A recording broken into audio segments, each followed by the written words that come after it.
And before we get started, I'd like to take this opportunity to acknowledge that I am situated in Treaty 1 territory, the traditional homelands of the Anishinaabe, Cree, Oji-Cree, Dene people, and homeland of the Métis Nation. I'm so incredibly grateful to the elders and knowledge keepers who have shared their wisdom and cultures that have informed today's understanding of the diversity of human sexuality and gender. As part of my obligations, responsibilities, and principles is to acknowledge this history, including naming the diversity of gender and sexuality as a healthy and positive aspect of the human experience. And by doing so, is just one part of accountability and reconciliation with Indigenous people and all those who have settled on this land. And thank you so much, everyone, for joining us. My name is Reese Malone. I go by the pronouns of he and him, and in the tradition of the Philippines, siya. I'm the CEO of Diversity Essentials and a Maples Collegiate alumni, and I'm so incredibly honored to be asked to moderate this important panel discussion hosted by Protect Ed Manitoba on Bill 64, the Education Modernization Act. This panel discussion portion will be recorded and shared on the Protect Ed Manitoba YouTube channel, with exception to the open discussion that will follow thereafter. Tonight, the panel will be critically discussing Bill 64 in the context of the sensitive contact clause to address what is it exactly and what are its implications on 2S LGBTQIA students, two-spirit, lesbian, gay, bisexual, trans, queer, intersex, allosexual, asexual, and diverse students, families, and community, as well as next steps that preserves and fosters equity and inclusion. So at this time, I invite Luann Karn of Protect Ed Manitoba and Parents for Public Education, who will provide us with some context for this discussion. Good evening, Luann. Thank you, Reese. My name is Luann Karn. I'm a member of the steering committee of Protect Ed Manitoba. I'm a lesbian teacher, a lesbian parent of a 9-year-old in the Winnipeg School Division, and I've been involved in the fight for the rights for the 2SLGBTQ plus communities in our schools in Ontario for 20 years and now Manitoba for 15 years. I wanted to talk specifically about how Bill 64 really is very familiar to me. I've been working in the River East Transcona School Division for 15 years. And we have had a policy called the HAM policy in place while I worked there. I believe there might be some resources to read about it. HAM was actually called Planning for Potentially Sensitive Outcomes in our school division. And I'd like you to think about those words, potentially sensitive outcomes or potentially sensitive content is basically exactly right out of the RETSD playbook. I know it's mentioned in the curriculum, but it's mentioned in different ways in the Manitoba curriculum. And I find that there's some very specific parts of this part of Bill 64 that is very familiar to me. So I just want to talk about that HAM policy. There's a big fight by students 10 years ago to get rid of it. It did not go away. It was replaced by something called the SOAM policy. Okay, so HAM was homosexuality, abortion, and masturbation. These are the sensitive topics that our government is looking at, probably more as well, but these are the type of sensitive topics or content that they're referring to. What happened in our school division is they declared it was gone and they replaced it with something called the SOAM policy, the sexual orientation, abortion, and masturbation policy, which literally was the same policy with the word homosexuality replaced with sexual orientation. And it still exists to this day. And we are not talking about Hanover School Division, Steinbeck, rural Manitoba, deeply Christian, conservative pockets. We're talking about right in the city, affecting thousands of students and staff and communities. I'll just give you a couple examples of it and then go on to our speakers. just so you can refer to it and think about it when you're talking about potential policies that the government will be writing for us. In our school, teachers could not introduce sexual orientation as a lesson topic, given that there are no health outcomes on the topic of sexual orientation. And this would suggest that any issues, suicide, depression, sexual orientation, exploration of sexuality, none of these health outcomes could be talked about in the context of sexual orientation. We also had a teachers could only respond based questions that were raised through the use of a question box where students would put their questions in anonymously and pull them out. This just sets up a normative value that heterosexuality is normative, cisgendered identities are normal, and anything else is abnormal and should not be talked about and is shameful. So I just hope that as we talk today, we recognize this is already happening in our schools successfully in one school division and many others, and we hope that we can find some ways to fight against it. I actually believe it's a human rights violation, that it exists in my school division, and it will in all of Manitoba. So thank you to the speakers for coming and sharing their experiences today. And that's what I wanted to start with. Thank you, Luann, and especially, providing us with the historical context that this isn't new.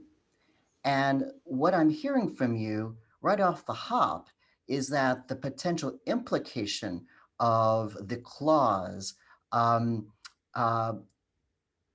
what it does is that it continues to pathologize people's identities, despite what we know of the diversity of human sexuality that exists outside the context of moralism and out of the context of individuals' knowledge of the subject matter. So thank you so much to start off this important discussion. So at this time, I'd like to introduce Juan J. Jimenez, who goes by the pronouns he and him, for his thoughts and comments. And before we turn it over, I'd like to share just a little bit about Jay.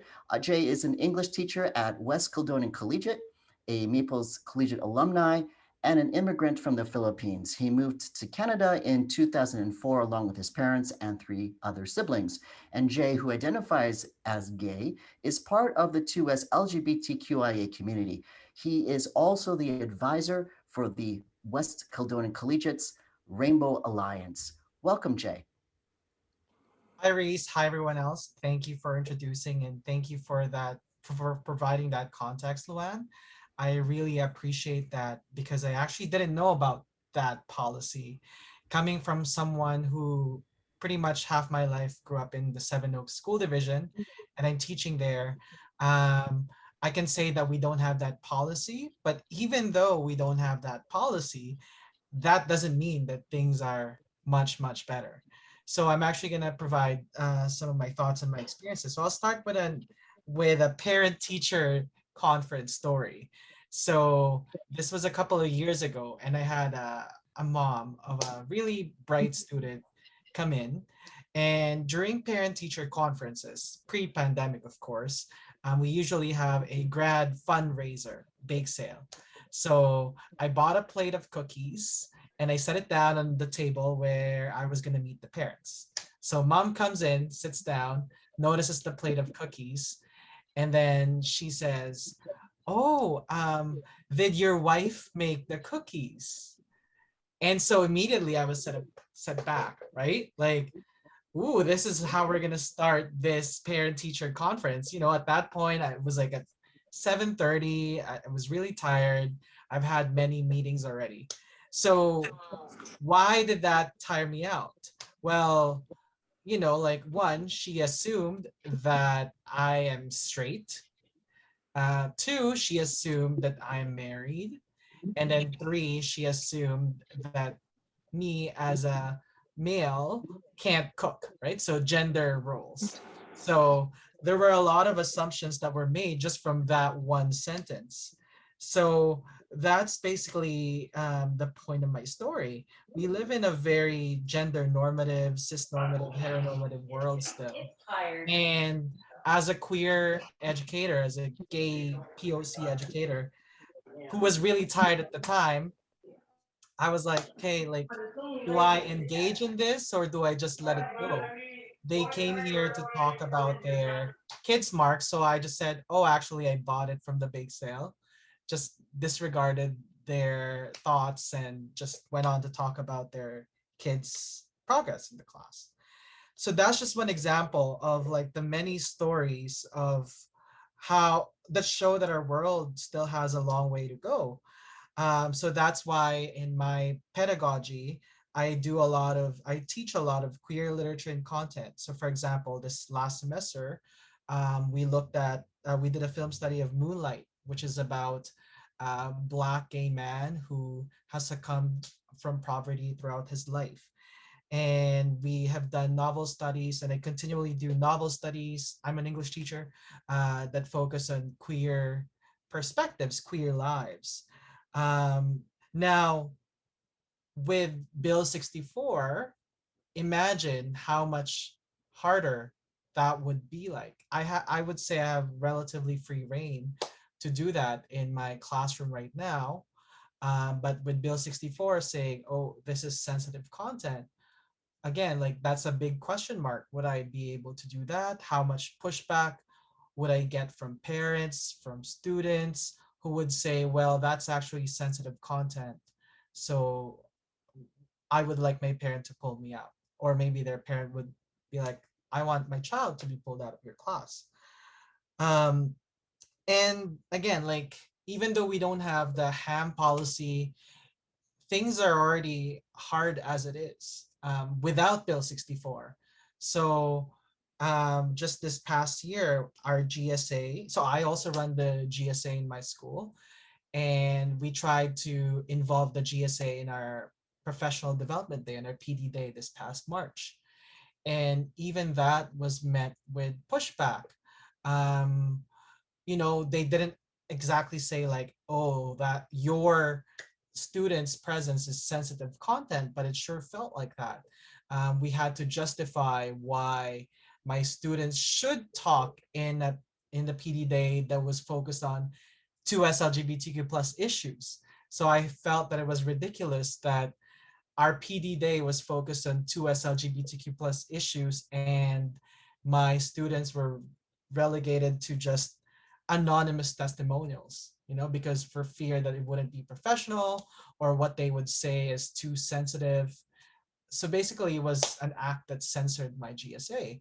And that's without Bill 64, right? So I just wanted to provide those experiences to show that with Bill 64, how much harder it would be to even do any of these things when the system's already very, very imperfect and there's already a lot of obstacles.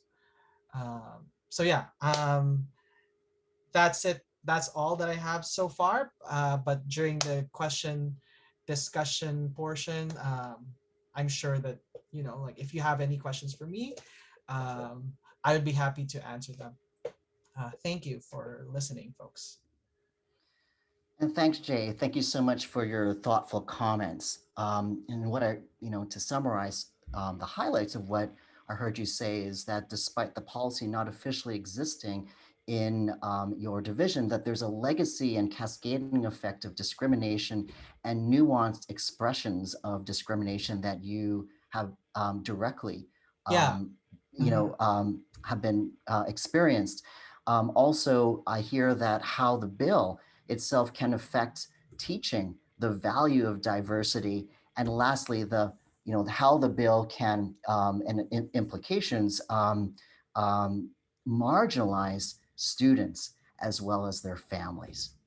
So Exactly. thank you so much for those important points.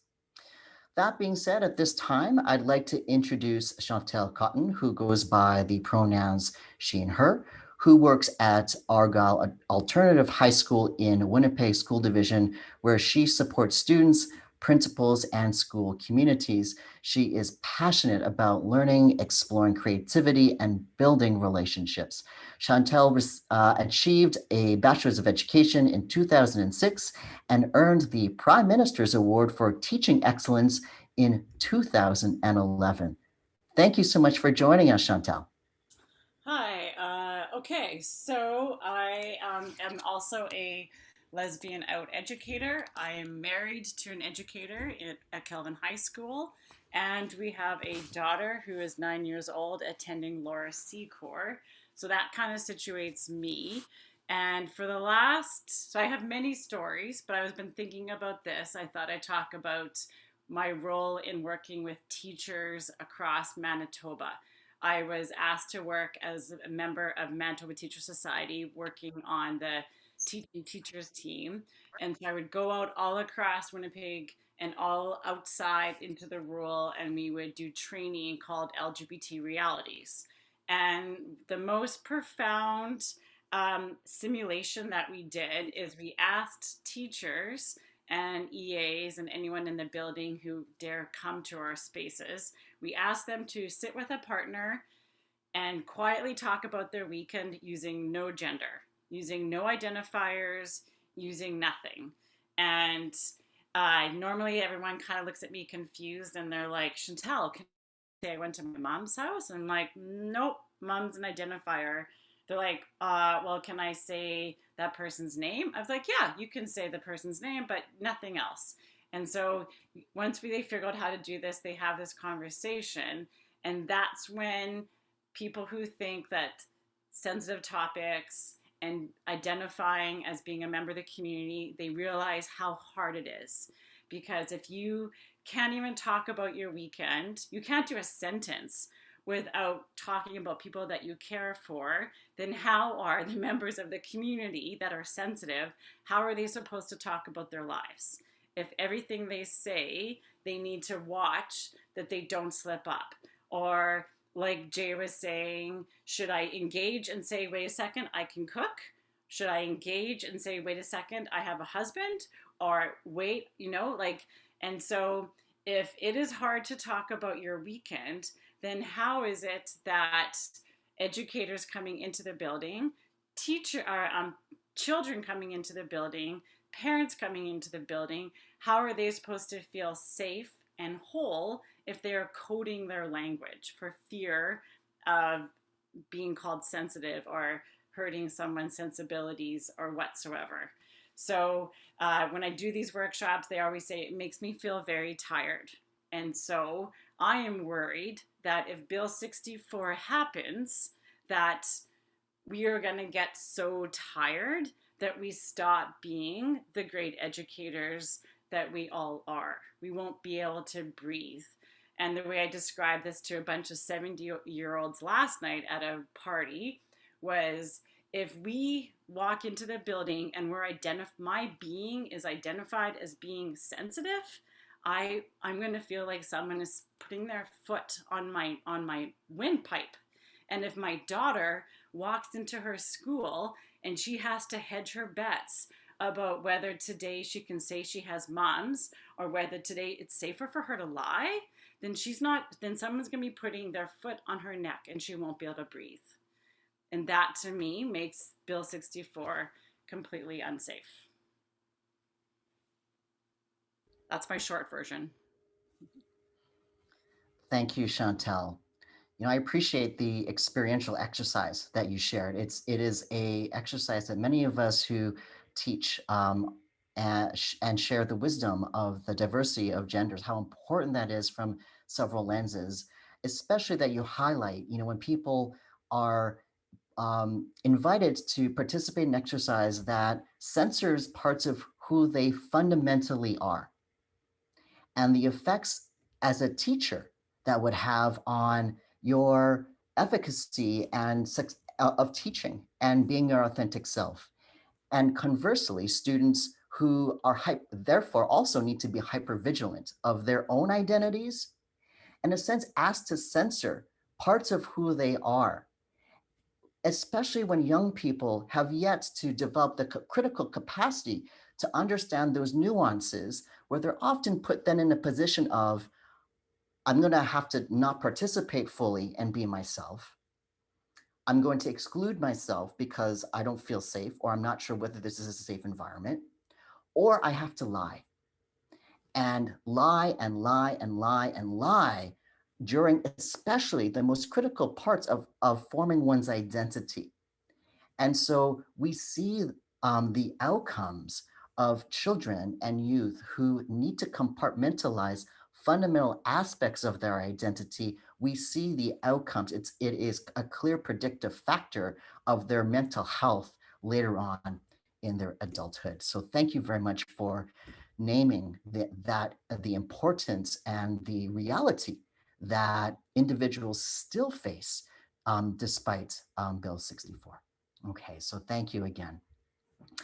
I'd like to open up the discussion for the panelists to ask each other questions or provide any other thoughts of what your peers have shared. So Chantel, Luann, or Jay, do you have any questions or feedback for each other or thoughts? Sure, I don't mind starting. I'm interested in a dichotomy between the Seven Oaks School Division experience, Reese Transcona School Division, and maybe Chantal, your experiences too. Just the differences that have existed because we have these locally based school boards that do not communicate well with each other.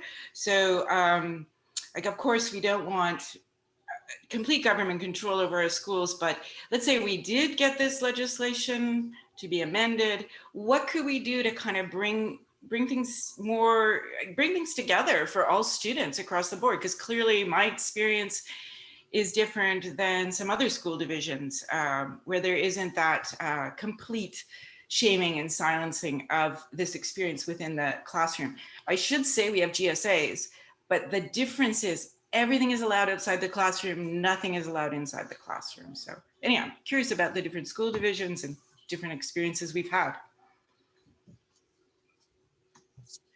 Yeah, like I guess I would say, I would speak to the classroom aspect. I would say that I have more freedom. Like I said, I have done this year queer literature, 2SLGBTQ plus literature across like grade 9 to 12. The most pushback that we got was more so during assembly, or maybe even like the PD day. So pre-pandemic, our last school-wide assembly, usually we do a GSA assembly every year. So for our last GSA assembly, I really pushed for a drag queen to come and visit, to do like an educational speech about her struggles, her path to becoming a drag queen. And I had to work so hard to get that drag queen to join our school, not because of the drag queen, but because of staff, like, and they were worried. I'm trying to be a little bit vague in here because I don't want to get in trouble, but basically there were some factors in there that made it harder, because there was worry of like tone. There was a lot of tone policing. Like, is this drag queen, again, sensitive content, right? Sensitive content for them. Is this drag queen gonna be sexual? Are they gonna be appropriate when really they are? Why is, like, the thing is, like, again, like, whenever I bring up anything to SLGBTQ plus, there always has to be some sort of tone policing or worry about how our parents going to think about this. So from several staff, like, they would be, and it's disappointing because it's other adults in the building who are like, what are parents going to think about this? Is this going to be inappropriate? And why do they not say those same things when we do anti-racist stuff? So this year we did a lot of anti-racist work in Seven Oaks, and it's great, but people were just more on board, But this year I had to like do a lot more fighting when it came to doing things with the GSA.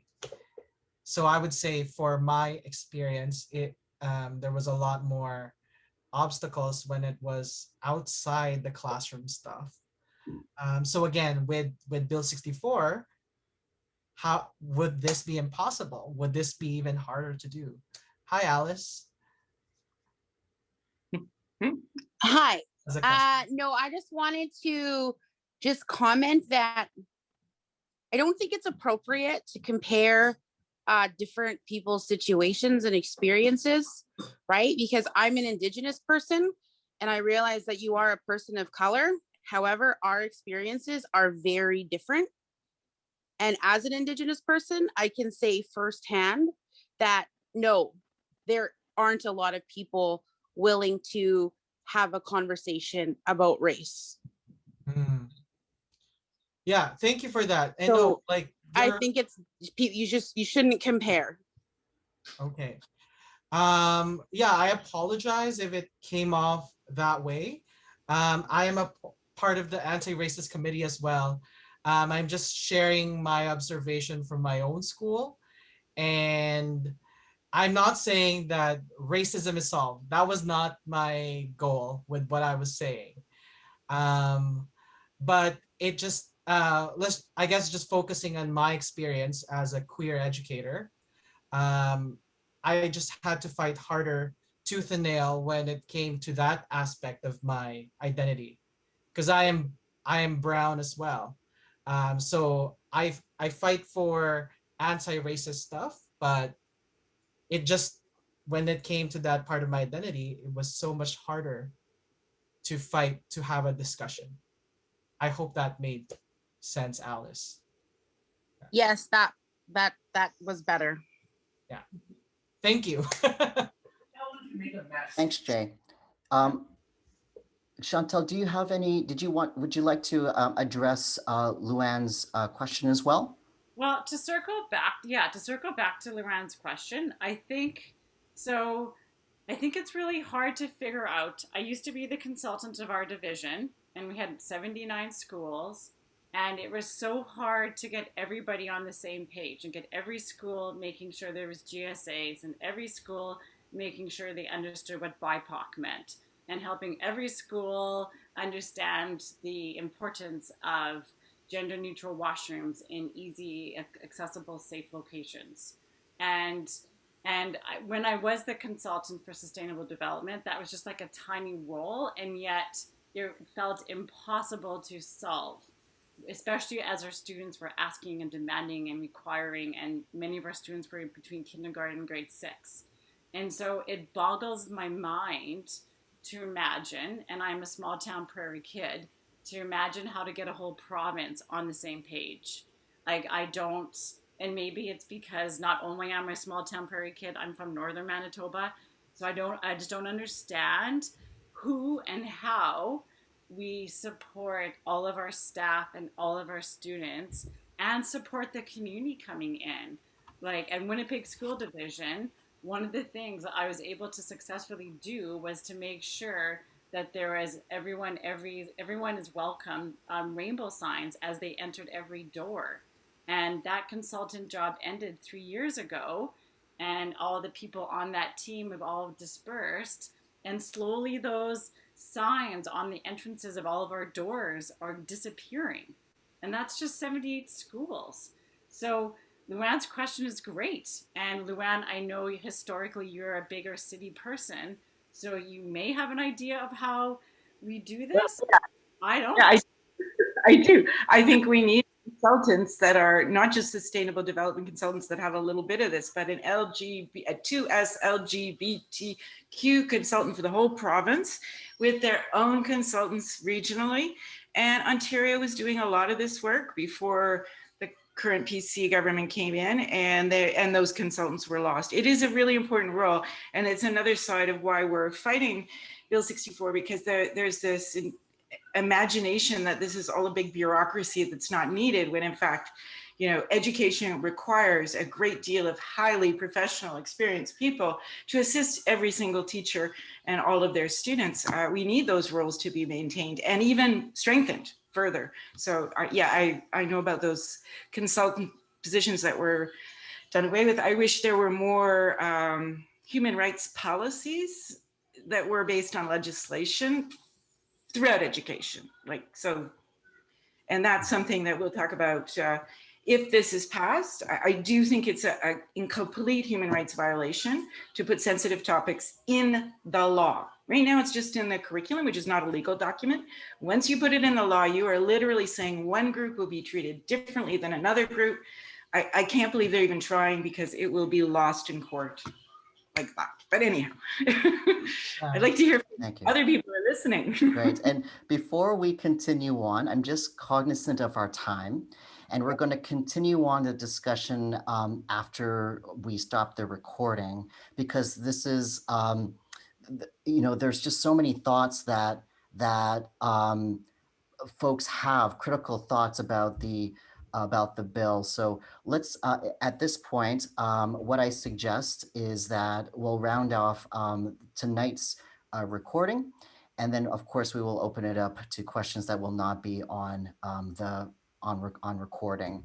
So that being said, as the new Provincial Education Authority will be established as early as November of this year, I invite everyone to critically consider what is at stake, as there are several significant unknowns that will directly affect students' well-being and their ability to present, their ability to be present, and their capacity to learn. Nobody wants to be singled out as a sensitive topic.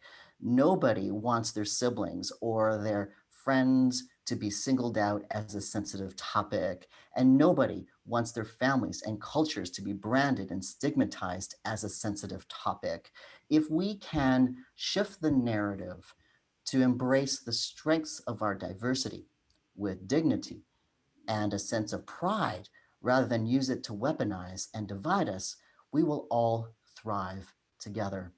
And so I encourage those who can join us for the open discussion, and for those watching the YouTube channel to visit Protect Ed Manitoba or visit their Facebook page, Red for Ed Manitoba, for up-to-date information on Bill 64. So I thank those who can join us tonight, and we'll see what happens in the near future.